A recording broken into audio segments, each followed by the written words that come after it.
Welcome है all dear student. कैसे हैं आप लोग? कैसी चल रही है आप लोग की तैयारी? इस साइंस वीडियो सीरीज में रिवीजन सीरीज में हम लोग टॉप 100 ऑब्जेक्टिव क्वेश्चन को देखेंगे। ये वो क्वेश्चन है जो आप लोगों का प्रीवियस ईयर क्वेश्चन भी है और कुछ गेस क्वेश्चन के तौर पर भी आप लोग इस वीडियो में इंक्लूड किया गया है। इस वीडियो को बनाने में बहुत मेहनत लगता है भाई, इसीलिए आप लोग चैनल से ज़रूर जुड़िएगा। और ये क्वेश्चन है आप लोग, जैसे मान लीजिए मैंने कोई भी कहीं से आप लोग वीडियो देखते हैं या कहीं से आप लोग ऑब्जेक्टिव पढ़ते हैं या सब्जेक्टिव पढ़ते हैं, तो अभी जो टाइम है ये दिमाग पर बर्डन लेने का नहीं है, करना बस इतना ही, बस रिवीजन बैच है ये। रिवीजन के तौर पर आप लोग बस एक बार सरसरी निगाह से वीडियो को देखते जाए, जैसे लगता है कहाँ पे ये क्वेश्चन मेरे को नहीं आता है, जैसे दिक्कत है उसको आप लोग एक बार अच्छे से देख लीजिए या फिर नोट डाउन कर लीजिए। बस इसको सरसरी निगाह से देखते जाना है, ये रिवीजन बैच है, ठीक है। रिवीजन ऐसे ही होता है, ज़्यादा दिमाग पे लोड लेना नहीं है। चलिए ठीक है, ये प्रीवियस ईयर और कुछ इंक्लूडेड क्वेश्चन है, तो चलिए हम लोग देखते हैं क्लास 10th का टॉप 100 साइंस क्वेश्चन, ठीक है। आज का फर्स्ट क्वेश्चन है, किसी वस्तु का प्रतिबिंब आंख के जिस भाग पर पड़ता है, किसी वस्तु का प्रतिबिंब आंख के जिस भाग पर पड़ता है वह कौन सा भाग है? याद रखिएगा, किसी वस्तु का प्रतिबिंब आंख के रेटिना पर पड़ता है, आंख के रेटिना पर पड़ता है। याद रखिएगा, एक का बी आंसर हो जाएगा। क्या हो जाएगा? एक का बी। इसका पीडीएफ हम लोग ऑलरेडी व्हाट्सएप चैनल पर और टेलीग्राम पर डाल देंगे, इसीलिए इसका आंसर भी हम लोग इंक्लूड कर दिए हैं, ठीक है। चलिए नेक्स्ट है, एक स्वस्थ आंख के लिए स्पष्ट दर्शन की न्यूनतम दूरी कितनी, अधिकतम दूरी कितनी होनी चाहिए? याद आप लोग बताइए। जब न्यूनतम दूरी की बात करें तो 25 सेंटीमीटर और अधिकतम की बात करें तो अनंत हो जाएगा। अधिकतम का बात करें तो क्या हो जाएगा? अनंत हो जाएगा, ठीक है। तीसरा नंबर क्वेश्चन है, आंख व्यवहार करता है। याद रखिएगा, आंख जो है कैसा व्यवहार करता है? याद रखिएगा आप लोग, इसमें दिया हुआ है अवतल दर्पण, उत्तल लेंस, समतल की तरह, इनमें से कोई नहीं। याद रखिएगा, हमारा आंख जो है वह उत्तल लेंस की तरह व्यवहार करता है। एग्जाम में आप लोग उत्तल दर्पण नहीं मार दीजिएगा, याद रखिएगा उत्तल लेंस की तरह व्यवहार करता है। ये तो हो गया आपका दाढ़ी बनाने में यूज किया जाता है, डॉक्टरी में यूज किया जाता है, ठीक है। 4 नंबर क्वेश्चन है आप लोगों का, स्थिर विद्युत में आवेश। स्थिर विद्युत, स्थिर मतलब होता है अस्थिर, मतलब रुका हुआ। इसमें क्या हो जाएगा? जो कोई रुक गया मतलब क्या हुआ? विराम में लग गया तो विराम अवस्था में रहते हैं, इस टाइप से याद कीजिएगा। जैसे स्थिर हो गया तो विराम में मारना है, मतलब स्थिर मतलब रुका हुआ, और अस्थिर मतलब गति में है, ठीक है। नेक्स्ट क्वेश्चन देख लीजिए, धारा विद्युत में आवेश होता है। धारा विद्युत में आवेश में रहते हैं, जैसे कोई भी करंट है, ठीक है। आप लोग जैसे मान लीजिए कोई करंट दीजिएगा तार में, तो वो क्या होता है? गति में होता है, ठीक है। इसीलिए वहाँ से मान लीजिए यहाँ आप लोग प्लग दीजिएगा, स्विच दीजिएगा बोर्ड में, तो बल्ब जल जाता है, तो गति में रहता है तब ना बल्ब जल जाता है। क्या माना है इसे? गति की अवस्था में, धारा जो है गति की अवस्था में रहता है। नेक्स्ट क्वेश्चन है, ऊर्जा का ऐसा मात्रक। ऊर्जा का ऐसा मात्रक क्या होता है? जूल होता है। ऊर्जा का ऐसा मात्रक जूल होता है। ताप का ऐसा मात्रक केल्विन होता है। ये सब याद रखिएगा, ठीक है। आवेश का ऐसा मात्रक क्या होता है? आवेश का ऐसा मात्रक कूलम्ब होता है। आवेश का ऐसा मात्रक क्या होता है? कूलम्ब होता है, ठीक है। नेक्स्ट है, विद्युत धारा का ऐसा मात्रक। आप लोग हमें बताइए, विद्युत धारा का ऐसा मात्रक क्या होता है? विद्युत धारा का ऐसा मात्रक होता है एम्पियर। विद्युत धारा का ऐसा मात्रक एम्पियर होता है, ठीक है। विद्युत धारा का ऐसा मात्रक वोल्ट, एम्पियर होता है। विभवांतर का वोल्ट होता है, याद रखिएगा। आवेश का कूलम्ब होता है। नेक्स्ट है, विद्युत शक्ति का ऐसा मात्रक। विद्युत शक्ति का ऐसा मात्रक होता है वाट। विद्युत शक्ति का ऐसा मात्रक क्या होता है? वाट। 10 नंबर क्वेश्चन है, 1 किलोवाट घंटा का अच्छा व्यापारिक मात्रा पूछ, जैसे मान लीजिए आप लोग का घर में जो मीटर लगा होता है उसमें जो मापा जाता है, किस रूप में मापा जाता है? याद रखिएगा आप लोग, 1 किलोवाट घंटा का व्यवहारिक मात्रा क्या होता है? यूनिट में मापा जाता है। किस में मापा जाता है? यूनिट में मापा जाता है। चलिए 11 नंबर क्वेश्चन हम लोग देखते हैं। 11 नंबर क्वेश्चन है, किसी चालक तार से विद्युत धारा प्रवाहित करने पर तार के ऊपर तथा नीचे चुंबकीय क्षेत्र पैदा करता है। याद रखिएगा, मान लीजिए इसका ये क्वेश्चन कहने का मतलब ये हुआ, जैसे मान लीजिए कोई भी करंट आप लोग तार में प्रवाहित करते हैं, तो शुरुआत में जितना करंट लगेगा अंत में भी तो उतना ही ना करंट लगेगा। इसका कहने का मतलब ये हुआ। तो इससे क्या हो जाएगा? जब किसी ताला तो विद्युत धारा प्रवाहित करने पर तार के ऊपर जब चुंबकीय क्षेत्र पैदा करता है तो उसके क्या होता है? झटका मारता है, मतलब विपरीत दिशा में उसको संप्रेषित करता है, यानी कि विपरीत प्रकार के इसमें आंसर हो जाएगा। नेक्स्ट क्वेश्चन है, अगर चुंबकीय सुई धारावाही तार के ऊपर हो और विद्युत धारा दक्षिण से उत्तर की ओर प्रवाहित हो, ध्यान रखिएगा, विद्युत धारा जब दक्षिण से उत्तर की ओर प्रवाहित हो तो सुई चुंबक का उत्तरी ध्रुव किधर विक्षेपित होगा? सुई चुंबक का उत्तरी ध्रुव किधर विक्षेपित होगा? याद रखिएगा, जब भी धार ऊपर हो और विद्युत धारा दक्षिण से उत्तर की ओर प्रवाहित हो तो चुंबकीय सुई उत्तरी ध्रुव किधर विक्षेपित होगा? पूर्व की ओर विक्षेपित हो जाएगा, पूर्व की ओर विक्षेपित हो जाएगा। और एक बात और इसमें याद रखिएगा आप लोग, कोई भी चुंबक है मान लीजिए, ठीक है, उसका एक साइड होता है नॉर्थ, एक साइड होता है साउथ। जब भी उसे स्वतंत्र रूप से लटकाइएगा ना तो हमेशा उत्तर दक्षिण की ओर ही वो लटका हुआ प्रतीत होगा, हमेशा उत्तर दक्षिण की ओर ही लटका रहेगा। नेक्स्ट है, दक्षिण हस्त अंगूठा नियम से अंगूठा अंगूठा किस दिशा को इंगित करता है? याद रखिएगा, दक्षिण हस्त अंगूठा नियम से अंगूठा अंगूठा का बात करता है। दक्षिण हस्त नियम, जैसे मान लीजिए ये अंगूठा है और ये अदर उंगली है, ठीक है, तो इसमें अंगूठा क्या इंडिकेट करेगा? अंगूठा जो है धारा की दिशा, विद्युत की धारा की दिशा को इंडिकेट करेगा, और तर्जनी उंगली जो है चुंबकीय क्षेत्र की दिशा को इंडिकेट करता है, ठीक है। नेक्स्ट है, किसी तल पर लंबवत विद्युत धारा प्रवाहित हो तो चुंबकीय क्षेत्र क्या निरूपित करता है? अभी तुरंत चर्चा किए हैं, किसी तल पर लंबवत विद्युत धारा प्रवाहित हो तो चुंबकीय क्षेत्र क्या निरूपित करेगा? वृत्त रेखाओं के संकेंद्रीय वृत्त रेखाओं को निरूपित करेगा। नेक्स्ट है, अगर लंबवत धारा ऊपर से नीचे बहती है तो क्षेत्र रेखाओं की दिशा क्या होगी? अगर लंबवत धारा ऊपर से नीचे की ओर बहती है तो अभी ऊपर यही क्वेश्चन था, ऊपर से नीचे की ओर बहती है तो क्षेत्र रेखाओं की दिशा क्या होगी? घड़ी की सुई के घूमने की दिशा में होगी, घड़ी के सुई के घूमने की दिशा में होगी। नेक्स्ट क्वेश्चन है 16 नंबर, तांबे के तार की एक आयताकार कुंडली किसी चुंबकीय क्षेत्र में घूर्णी गति कर रही है, इस कुंडली में प्रेरित विद्युत धारा की दिशा में कितने परिभ्रमण के पश्चात परिवर्तन होगा? एक बार और क्वेश्चन देख लीजिए, तांबे के तार की एक आयताकार कुंडली किसी चुंबकीय क्षेत्र में घूर्णी गति कर रही है, इस कुंडली में प्रेरित विद्युत धारा की दिशा में कितने परिभ्रमण के पश्चात परिवर्तन होगा? याद रखिएगा, आधे जब परिवर्तन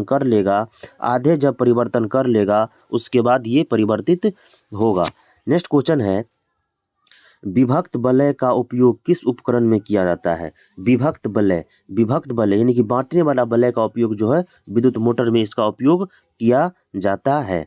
18 नंबर क्वेश्चन देखिए, यदि एक लंबी चुंबक को 3 भागों में काट दिया जाए तो उसमें ध्रुवों की संख्या क्या होगी? याद रखिएगा, कोई भी एक बड़ा सा ये चुंबक है, इसे 3 पार्ट में बांट दिया गया है, ठीक है।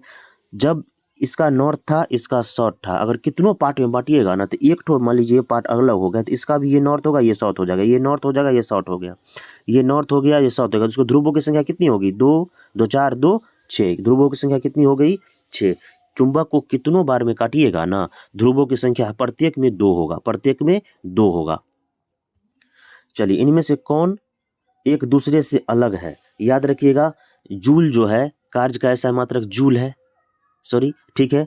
किलोवाट घंटा जो आप लोग मीटर में नापते हैं, ये क्या है? विद्युत धारा का ऐसा मात्रक एम्पियर होता है, और विभवांतर का ऐसा मात्रक क्या होता है? वोल्ट होता है।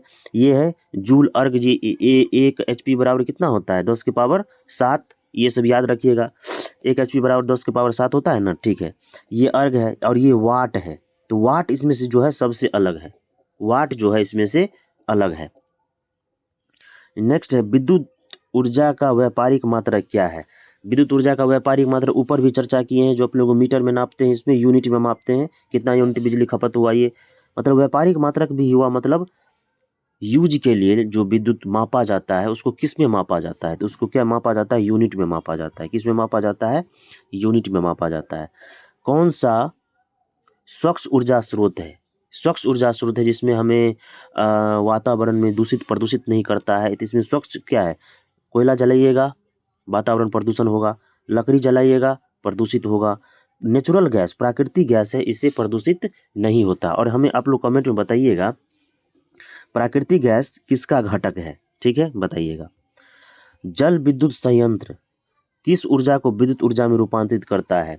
जल विद्युत संयंत्र जो स्थितिज ऊर्जा को विद्युत ऊर्जा में बदलता है, किसको? स्थितिज ऊर्जा को विद्युत ऊर्जा में बदलता है। नरौरा नाभिकीय विद्युत संयंत्र किस राज्य में स्थित है? आप लोग बताइए। नरौरा नाभिकीय विखंडन विद्युत संयंत्र जो है कहाँ है? उत्तर प्रदेश में हो जाएगा। कहाँ हो जाएगा? यूपी में है नरौरा। 23, ठीक है।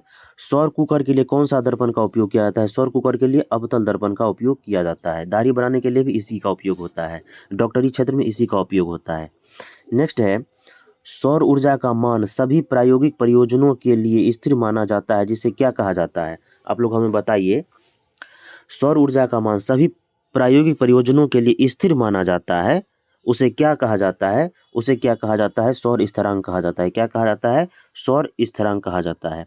नेक्स्ट है, सौर ऊर्जा प्राकृतिक में निम्नलिखित को प्रभावित करती है। सौर ऊर्जा जो है किसको प्रभावित करती है? मान लीजिए आप सौर सेल चला रहे हैं, जैसे मान लीजिए ये छत पर आप लगाए हुए हैं सौर सेल, बल्ब जला रहे हैं, ठीक है। एक बात बताइए, वो पवन को प्रभावित करता है, तूफान को, वर्षा को, इस पर कोई प्रभाव नहीं पड़ता है। धूप निकलेगा, बल्ब बढ़ेगा। इसमें क्या हो जाएगा? इनमें से सभी। यानी कि इसका मतलब क्या हुआ? अगर मान लीजिए धूप नहीं निकल रहा है, क्या है? इनमें धूप नहीं निकल रहा है, तूफान नहीं निकल रहा है, वर्षा का हिमपात नहीं हो रहा है, कुछ हो रहा है ना, सौर ऊर्जा पर कोई प्रभाव नहीं पड़ेगा, तो ये बल्ब बढ़वे करेगा। खाली उसको एक बार धूप लग जाए तो क्या हो जाएगा? इनमें से सभी को प्रभावित करती है और इस पर कोई असर नहीं होता है। सौर कुकर में किस प्रभाव का उपयोग होता है? सौर कुकर में किस प्रभाव का उपयोग होता है? ग्रीन हाउस प्रभाव का उपयोग सौर कुकर अवतल दर्पण का प्रयोग किया जाता है। 28 नंबर क्वेश्चन है, वैसे ऊर्जा स्रोत जिनका पुनर्जनन हो सकता है उन्हें ऊर्जा किस प्रकार का स्रोत कहा जा सकता है? याद रखिएगा, जैसे मान लीजिए कोई भी किसी चीज़ से आप उसका यूज करते हैं, ठीक है, यूज के बाद फिर उसको रीयूज कर सकते हैं, फिर से पुनः उसका पुनर्चक्रण कर सकते हैं, मतलब दोबारा उसका यूज कर सकते हैं, उसे नवीकरणीय ऊर्जा स्रोत कहते हैं। क्या कहते हैं? नवीकरणीय ऊर्जा स्रोत कहते हैं। जैसे जैसे मान लीजिए पवन है, पवन चक्की से आप विद्युत उत्पन्न कर रहे हैं। एक बात बताइए, एक बार विद्युत उत्पन्न कर लिए आप तो दोबारा उत्पन्न नहीं कर सकते हैं, एकदम कर सकते हैं, उसे नवीकरणीय ऊर्जा स्रोत कहते हैं। मतलब जो भगवान का दिया हुआ है ना, नवीकरणीय ऊर्जा स्रोत है। जैसे कोयला और नवीकरणीय ऊर्जा स्रोत, क्या कोयला का हम लोग बनाते हैं, कोयला डायरेक्ट निकाल के जलाते नहीं हैं, उसकी बनाते हैं, उसका प्रोसेस करके तब इसको यूज में लाते हैं, ठीक है। नेक्स्ट है, ऊर्जा के अनवीकरणीय स्रोत को बताइए। अभी तुरंत चर्चा की है कोयला, ठीक है। मतलब जो भगवान का नेचुरल में पहले से अवेलेबल है वो नवीकरणीय हो जाता है, जो पहले से अवेलेबल नहीं है, मनुष्य के द्वारा बनाया गया है, वो अनवीकरणीय हो जाता है, ठीक है। चलिए, ऊर्जा, सूर्य की ऊर्जा का स्रोत क्या है? सूर्य से जो ऊर्जा का स्रोत है वो नाभिकीय संलयन का उदाहरण है। किसका? नाभिकीय संलयन का उदाहरण है। अमोनियम क्लोराइड का जलीय विलयन होगा। अमोनियम क्लोराइड का, देखिए, अ से अमोनियम, अ से अम्लीय, याद करिएगा, क्या होगा? अम्लीय। अम्ल का मान होता है, अम्ल का मान, जैसे मान लीजिए ये यहाँ से पाठ्यांक है, बीच में 7, इधर 14 और इधर 0, ठीक है। तो अम्ल का मान कितना होता है? बीच में 7 होता है, तो जो 7 से कम होगा अम्लीय होगा, 7 से अधिक होगा क्षारीय होगा। एक बात और याद रखिएगा, जब 7 से इधर होगा तो अम्लीयता गुण बढ़ेगा, और 7 से 14 की ओर जाएगा तो क्षारीयता गुण बढ़ेगा। और एक बात और याद रखिएगा, जब 7 से 0 की ओर जाएगा तो H+ आयन निगेटिव होगी, ठीक है, मतलब कमेगी, और 7 से इधर जाएगा 14 की ओर तो H+ आयन बढ़ेगी, याद रखिएगा। इसमें होगा 7 से कम। संगमरमर का रासायनिक सूत्र क्या है? संगमरमर का रासायनिक सूत्र है CaCO3, ठीक है। नेक्स्ट है, निम्नलिखित में से कौन विजातीय यौगिक, इनमें से विजातीय यौगिक कौन है, अलग कौन है? Plaster of Paris CaSO4 into half H2O। Plaster of Paris का क्या होता है? CaSO4 into half H2O। Next है, हमारा शरीर कितने परास के बीच का कार्य करता है? 7 से 7.8 के बीच, 7 से 7.8 के बीच हमारा शरीर जो है कार्य करता है। इसका pH वैल्यू ये रहना चाहिए, ठीक है। बेकिंग पाउडर का अनुसूत्र क्या है? बेकिंग पाउडर यानी कि खाने वाला सोडा NaSCO3, सोडियम बाइकार्बोनेट, ठीक है। हमारा शरीर 7 से 7.8 हो गया, ठीक है। नेक्स्ट है, सिरका जो अचार बनाने में उपयोग में लाया जाता है निम्नलिखित में से क्या है? सिरका एसिटिक अम्ल है। सिरका क्या है? एसिटिक अम्ल है। और याद रखिएगा 10 से 20%, 10 से 20% एसिटिक अम्ल, वेरी इंपॉर्टेंट क्वेश्चन है। 10 से 20% एसिटिक अम्ल, 10 से 20% एसिटिक अम्ल सिरका में होना चाहिए। कौन सी धातु जल में डालने पर तैरने लगता है? बताइए आप, इनमें कौन है धातु है जो जल में डालने पर तैरने लगेगा? कैल्शियम। क्या हो जाएगा? कैल्शियम। पोटासियम, सोडियम, लिथियम को चाकू से काटा जाता है, याद रखिएगा। वो जल से अभिक्रिया कर लेता है, आग पकड़ लेता है। धातुओं के ऑक्साइड हाइड्रोक्लोरिक अम्ल के साथ अभिक्रिया कर कौन सा उत्पाद बनाता है, याद रखिएगा। धातु के जो ऑक्साइड होगा HCl से जब क्रिया करेगा धातु के क्लोराइड बनेगा और प्लस H2O आजाद करेगा, प्लस जल को मुक्त करेगा। कौन सी अधातु चमकीला होता है, आप ही बताइए। अधातु की बात कर रहा है, अधातु चमकीला होता है, इसका आंसर डी नहीं होगा, इसका आंसर होगा सी, आयोडीन। अधातु की बात कर रहा है, आयोडीन होगा इसका। ये तो द्रव अवस्था में रहता है ना, ठीक है। धातु के बर्तन में खाना बनाया जाता है क्योंकि यह ऊष्मा का क्या होता है, ऊष्मा का सुचालक होता है, इसीलिए न बनाया जाता है। कुचालक होगा, लकड़ी के बर्तन में खाना थोड़े बनता है, ठीक है। नेक्स्ट है, कैल्शियम और मैग्नीशियम धातु जल पर तैरने लगता है क्योंकि उसकी सतह पर एक गैस चिपक जाता है। वो गैस कौन सी हो सकती है, ऑफकोर्स हाइड्रोजन गैस होती है, याद रखिएगा, हाइड्रोजन गैस होती है, इसीलिए वह जल पर तैरने लगता है। नेक्स्ट है, कौन सी धातु जल के साथ अभिक्रिया करती है, अभी तुरंत चर्चा किए हैं।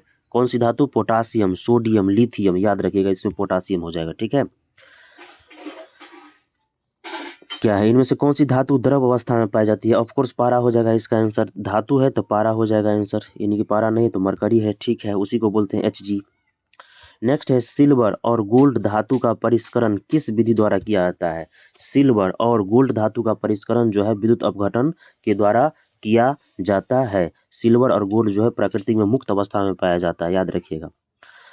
सक्रियता श्रेणी के नीचे आने वाली धातुओं का निष्कर्षण कैसे किया जाता है। सक्रियता श्रेणी जो सबसे नीचे आता है, जैसे सोना, चांदी, नीचे जो आता है क्रियाशील में, उसको निष्कर्षण कैसे किया जाता है, धातु के ऑक्साइड को गर्म करके।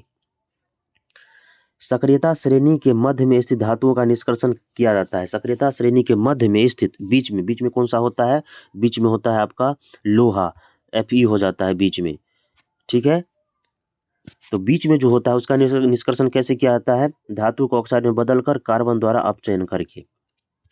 नेक्स्ट क्वेश्चन है, लंबे समय तक लोहे की कांटी को आर्द्र वायु, खुला वायु में छोड़ देने पर उसकी सतह पर किस रंग का परत चढ़ जाता है, आप ही बताइए।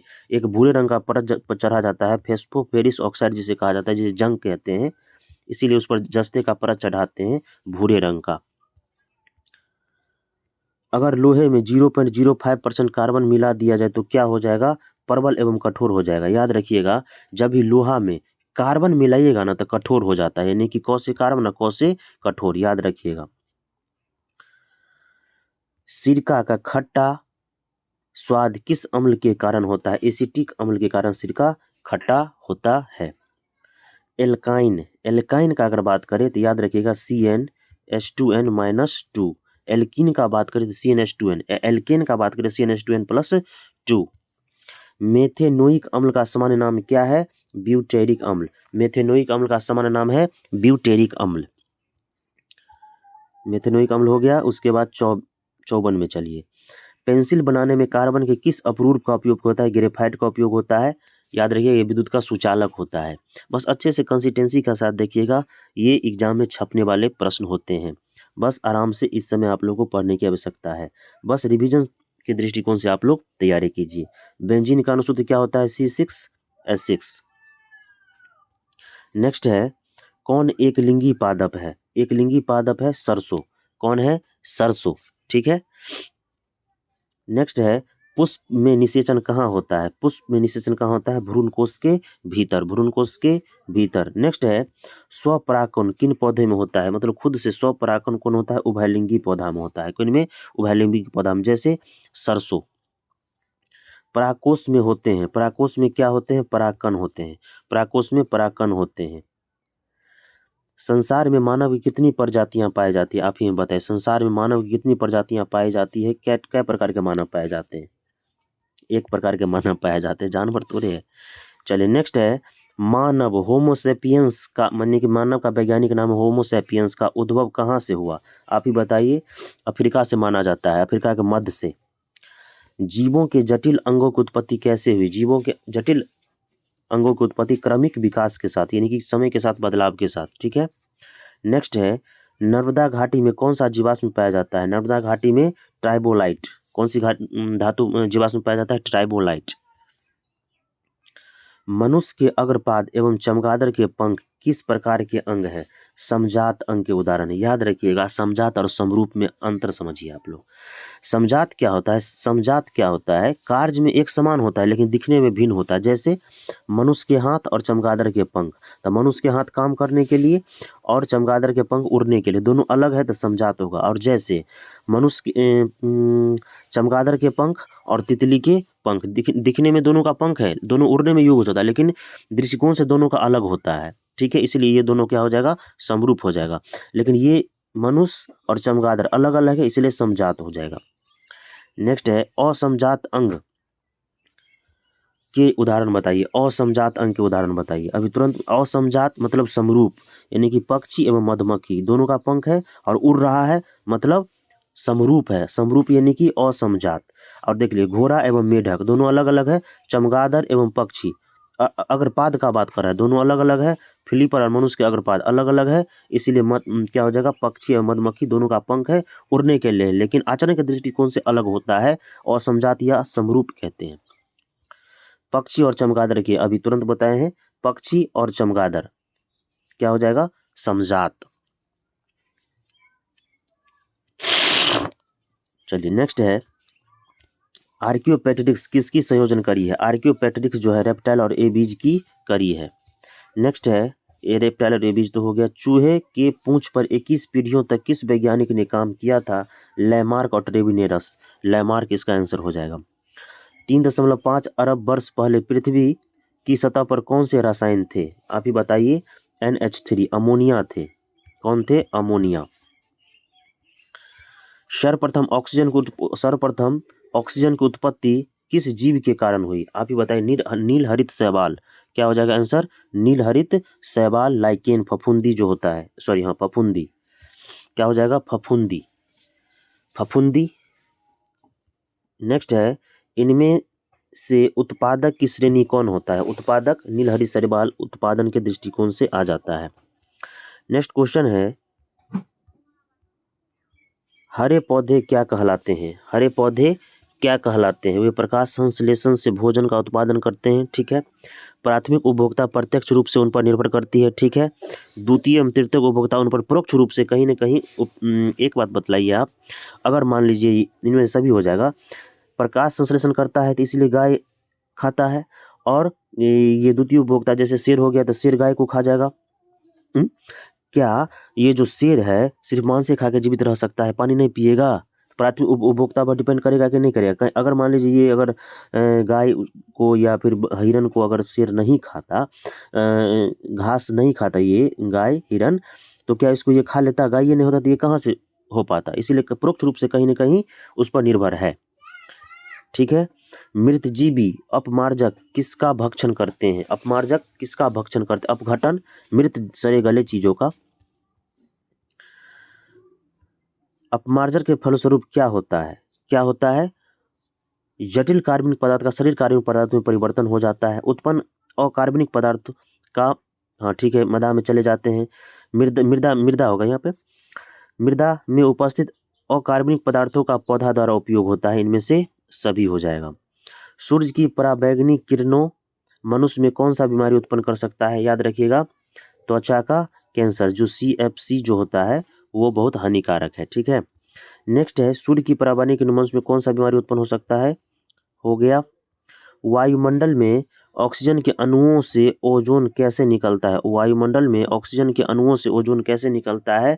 पराबैंगनी किरणों के प्रभाव से समताप मंडल को क्या करता है? हानि पहुंचाता है ओजोन, और वहां से आ जाता है, अनेक प्रकार की बीमारी लाता है।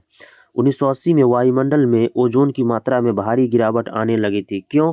क्योंकि CFC के गिरावट क्यों आने लगी? क्योंकि CFC के अत्यधिक प्रयोग होने लगा। ठीक है। CFC पृथ्वी पर जीवन के लिए क्यों हानिकारक है? क्योंकि वह समताप मंडल में उपस्थित क्योंकि ये ओजोन परत को हानि पहुंचाता है। 1987 के संयुक्त राष्ट्र पर्यावरण का कार्यक्रम यूनेप में सहमति बनी थी। क्या सहमति बनी थी? कि CFC के उत्पादन को 1986 के स्तर पर ही सीमित रखा जाए। कौन सा जैव निम्नीकरण अपशिष्ट है? जैव निम्नीकरण अपशिष्ट है मलमूत्र, मृत शरीर, कागज, ये सब क्या होता है नेचुरल प्राकृतिक में मिल जाता है, यानी कि डिसॉल्व हो जाता है, इसीलिए इनमें से सभी हो जाएगा जैव निम्नीकरण। जबकि अनिम्नीकरण होता है वो पर्यावरण में मिलता नहीं है, जैसे प्लास्टिक, पन्नी, ये सब जो है पर्यावरण को हानि पहुंचाता है।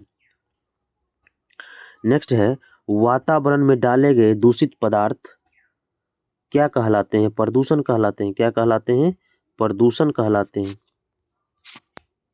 नेक्स्ट क्वेश्चन है निम्न में से कौन ऊर्जा का वैकल्पिक स्रोत नहीं है? वैकल्पिक स्रोत नहीं है कोयला। कोयला का ऊर्जा का वैकल्पिक स्रोत के अंतर्गत नहीं आते हैं। 84 का आंसर नहीं है, 86 देखिए। संसाधनों के अविवेकपूर्ण दोहन से क्या होता है? संसाधन खत्म हो जाएगा, जैसे धीरे धीरे कोयला खत्म होने के कगार पर है, पेट्रोलियम खत्म होने के कगार पर है, अत्यधिक दोहन हो रहा है, क्या होगा इसका? कौन सा प्राकृतिक संसाधन है? प्राकृतिक संसाधन कौन है? कोयला है, वन्यजीव है, वन, सभी तो प्राकृतिक संसाधन है।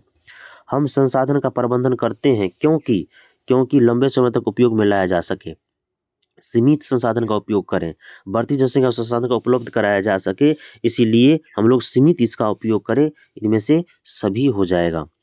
हम संसाधन का परिवर्तन करते हो गया। कोयला एवं पेट्रोलियम महत्वपूर्ण है, ये जीवाश्म ईंधन के रूप में यूज होता है। प्राकृतिक संरक्षण के मुख्य उद्देश्य में से एक है। प्राकृतिक संरक्षण जो मुख्य उद्देश्य क्या है? वंशगत जैव विविधता का संरक्षण। जनसंख्या बढ़ेगा तो प्राकृतिक क्षरण हो भी न करेगा। वन के निकट रहने वाले लोग वन पर किस लिए निर्भर रहते हैं? क्योंकि उनसे लकड़ी प्राप्त होता है, शिकार प्राप्त होता है, फल प्राप्त होता है, पशुओं के लिए चारा प्राप्त होता है। इनमें से सभी हो जाएगा। सरकार के प्रारंभिक वन प्रबंधन में क्या कमी थी? याद रखिएगा, स्थानीय लोगों को ज्ञान सही दिशा में उसको ज्ञान प्राप्ति नहीं हो सका, औषधि फल इत्यादि को काटा गया, और टीक और यूकेलिप्टस बीजों का रोपण हुआ। जैसे टीक और यूकेलिप्टस है ना, ये यूकेलिप्टस को जंगल का ढाक कहा जाता है, यानी कि ये पर्यावरण के अभिशाप है। ये अपने आसपास किसी भी प्रकार के जो है ये एटमॉस्फेयर वातावरण में किसी प्रकार के पेड़ पौधों को उगने नहीं देता है, ये बहुत बड़ा होता है, याद रखिएगा। पर्यावरण बचाने के लिए 3 प्रकार के आर का उपयोग किया जाता है। इसका मतलब क्या होता है? सभी होता है, रिड्यूस, रिसाइकल, रीयूज। किसका प्रबंधन जरूरी है? याद रखिएगा, सभी का प्रबंधन जरूरी है। वन संरक्षण किस समुदाय में धार्मिक अनुष्ठान का भाग है? आप लोग बताइए। राजस्थान के बिश्नोई समुदाय में, ठीक है। नेक्स्ट हो जाएगा, इनमें सभी कैसे हो जाएगा? राजस्थान के बिश्नोई समुदाय हो जाएगा। जीव संरक्षण हेतु सरकार ने किस पुरस्कार की व्यवस्था की थी? अमृता देवी बिश्नोई राष्ट्रीय पुरस्कार, ये पर्यावरण से संबंधित है। गंगा सफाई योजना कब प्रारंभ की गई? गंगा सफाई योजना 1985। गंगा सफाई योजना 1985 में शुरू की गई थी, क्योंकि गंगा के जल की गुणवत्ता में बहुत कमी हुई थी, इसीलिए। अभी भी वही हाल है। पानी में क्लोरोफॉर्म जीवाणु की उपस्थिति क्या दर्शाती है? पानी, इसका मतलब क्या है? पानी दूषित है, पीने योग्य नहीं है। बी और सी हो जाएगा। 100 नंबर क्वेश्चन है, गंगा नदी का उद्भव स्थल कहाँ है? गंगा गंगोत्री से निकलती है, उत्तराखंड के गंगोत्री से निकलती थी। ये टॉप 100 क्वेश्चन है, आप लोग अच्छे से देख लीजिए, अच्छे से रिवीजन कर लिए, बस एक बार सरसरी निगाह से देखते जाना है, ठीक है। माइंड पर जोर नहीं देना है, मेहनत करना है। चलिए मिलते हैं नेक्स्ट वीडियो में, तब तक के लिए good day, take care, bye bye, जय हिंद, धन्यवाद।